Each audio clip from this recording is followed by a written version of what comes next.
Assalamualaikum warahmatullahi wabarakatuh. Perkenalkan, nama saya Anggun Fitriyanti dengan NIM 20.180.66. Saya dari kelompok 6. Pada kesempatan kali ini, saya akan menjabarkan sedikit terkait dengan studi kasus yang kami telah tentukan, yaitu bisnis laundry kiloan dan satuan pada Dr. Laundry Koin Depok. Yang dimana pada penjabaran kali ini saya hanya akan memfokuskan pada model proses bisnis yang diusulkan atau model proses bisnis baru dan juga SRS. Kita langsung saja. Ini adalah tampilan untuk model proses bisnis yang baru. Akan saya coba perbesar agar terlihat.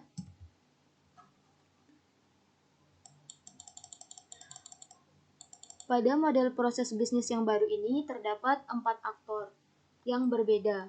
Nah, keempat aktor ini dibagi ke dalam 2 pool yang berbeda juga. Mengapa demikian? Karena aktor karyawan, sistem, dan juga pemilik itu masuk ke dalam satu organisasi yang sama, yaitu organisasi laundry. Maka dari itu mereka berada dalam satu pool yang sama. Sedangkan untuk aktor pelanggan, dia tidak masuk ke dalam organisasi laundry itu. Maka dari itu, dia berada dalam pool yang berbeda. Oke, langsung saja kepada proses bisnisnya. Di sini dimulai dari pelanggan, yang dimana pelanggan akan menyerahkan pakaian dan memilih jenis dan layanan laundry seperti apa yang diinginkan. Kemudian pada sisi karyawan, dia akan menerima cucian. Kemudian akan menentukan jenis laundrynya yang mana, apakah jenis laundry kiloan ataukah jenis laundry satuan. Apabila jenis laundry kiloan, maka dia akan menimbang berat dan menghitung jumlah pakaiannya. Namun apabila jenis laundry satuan, maka dia akan memisahkan pakaian dan menghitung jumlah pakaian sesuai dengan jenisnya. Setelah itu, karyawan akan menginputkan data laundry pelanggan. Dan pada sisi sistem, akan menghitung biaya laundry berdasarkan inputan pelanggan. Selanjutnya, apakah pelanggan akan membayar sekarang? Jika iya, maka pelanggan ini akan melakukan pembayaran. Dan juga pada sisi karyawan ini akan menerima pembayaran tersebut.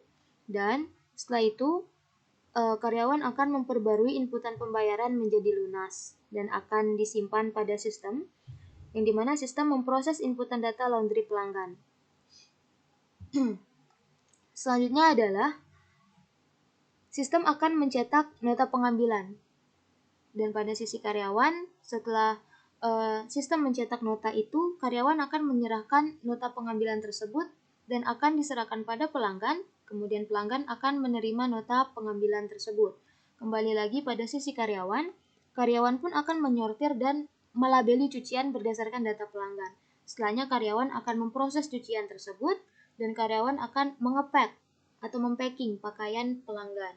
Selanjutnya pada sisi sistem akan diperbarui status cucian. Kemudian pada sisi pelanggan akan nampak status cucian sudah dapat diambil saat dicek di aplikasi.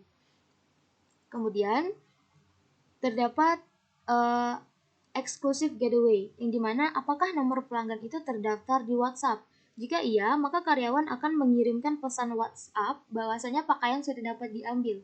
Nah, pada sisi pelanggan, dia akan menerima pesan WhatsApp tersebut bahwasanya pakaian sudah dapat diambil. Kemudian, pelanggan ini akan menyerahkan nota pengambilan. Kemudian kembali lagi pada sisi karyawan akan menerima nota pengambilan tersebut.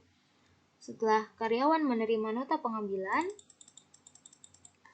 terdapat exclusive getaway lagi, yang mana apabila melebihi 30 hari batas waktu pengambilan pakaian, jika iya, maka pakaian-pakaian tersebut berhak disumbangkan ke panti asuhan, panti sosial, atau korban bencana alam lainnya. Namun, di sini pelanggan masih harus bertanggung jawab untuk membayar jika belum lunas. Selanjutnya, akan dicek lagi apakah pembayaran sudah lunas atau belum.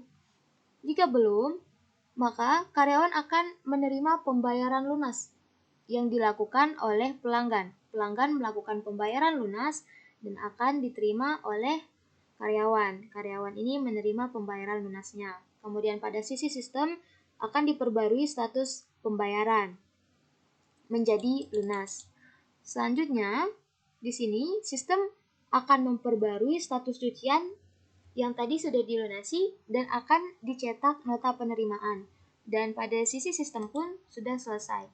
Kemudian pada sisi karyawan akan memberikan pakaian dan nota berisi jika tidak melebihi waktu ambil pakaian. Kemudian pada sisi pelanggan, dia akan menerima pakaian bersih dan nota penerimaan, dan pada sisi pelanggan pun sudah selesai. Pada sisi karyawan pun juga sudah selesai. Adapun untuk sisi pemilik di sini dia dapat melihat laporan transaksi laundry, misalnya seperti berapa income yang didapat, berapa outcome yang harus dikeluarkan ketika menjalankan bisnis ini, dan lain sebagainya. Itu adalah proses bisnis yang dilakukan oleh pemilik. Kemudian pada sisi sistem, dia akan menampilkan laporan transaksi laundry tersebut. Kemudian pada sisi pemilik pun sudah selesai, dan pada sisi sistem pun juga sudah selesai. Itu adalah terkait dengan model proses bisnis baru atau model proses bisnis yang diusulkan. Kemudian selanjutnya adalah terkait dengan spesifikasi kebutuhan perangkat lunak atau SRS. Di mana kita tahu bahwasanya SRS itu dibagi menjadi dua, yaitu kebutuhan fungsional dan kebutuhan non-fungsional. Untuk kebutuhan fungsionalnya, itu sistem dapat melakukan autentifikasi login sebelum masuk ke dalam sistem. Kemudian sistem dapat menginput, mengedit, dan juga menghapus layanan laundry. Sistem juga dapat menginput data laundry pelanggan sesuai dengan layanan laundry yang dipilih oleh pelanggan itu. Sistem juga dapat menghitung biaya laundry secara otomatis. Sistem juga dapat mengedit data laundry pelanggan jika terdapat kesalahan inputan data laundry pelanggan. Sistem juga dapat menghapus data laundry pelanggan jika sewaktu-waktu pelanggan itu batal menggunakan layanan laundry sebelum membayar dan pakaian masih belum diproses. Kemudian selanjutnya sistem juga dapat mengecek informasi cucian pelanggan tertentu dengan memasukkan kode invoice atau kode transaksi laundry, sehingga dapat memudahkan pelanggan atau orang yang mewakili pelanggan untuk melihat informasi apakah cuciannya sudah dicuci, sudah dibayar, sudah diambil, dan informasi lainnya. Sistem juga dapat mencetak bukti pengambilan yang akan digunakan untuk mengambil pakaian setelah dicuci dan mencetak bukti penerimaan sebagai bukti telah menerima pakaian setelah dicuci. Sistem juga dapat memperbarui status cucian pelanggan. Sistem juga dapat memperbarui status pembayaran pelanggan. Sistem juga dapat menampilkan laporan pendapatan laundry pelanggan sesuai dengan jangka waktu transaksi yang ingin dilihat. Selanjutnya adalah kebutuhan non-fungsionalnya. Di sini kebutuhan non-fungsional yang telah kami tentukan yaitu yang pertama adalah availability, yang dimana user itu dapat mengakses aplikasi ini setiap saat. Kemudian untuk reliability, yang dimana sistem diharapkan dapat menjalankan fungsionalitasnya dengan baik, dimulai dari toko laundry melayani pelanggan hingga operasional tokonya selesai. Kemudian ergonomi, yang dimana desain aplikasi dibuat tidak rumit dan memiliki UI dan UX yang baik, sehingga cara penggunaannya itu dapat dengan mudah dimengerti dan digunakan. Selanjutnya adalah portability, di mana aplikasi dapat diakses melalui website pada berbagai platform, entah itu laptop, komputer, smartphone, dan lain-lainnya. Kemudian yang terakhir ada response time, yang dimana sistem memiliki kecepatan yang bagus untuk pembaruan dari data yang berhubungan akan langsung muncul tanpa adanya delay atau waktu tunda yang berlebihan. Demikian yang dapat saya sampaikan. Mohon maaf apabila ada kesalahan. Wabillahi taufiq wal hidayah. Assalamualaikum warahmatullahi wabarakatuh.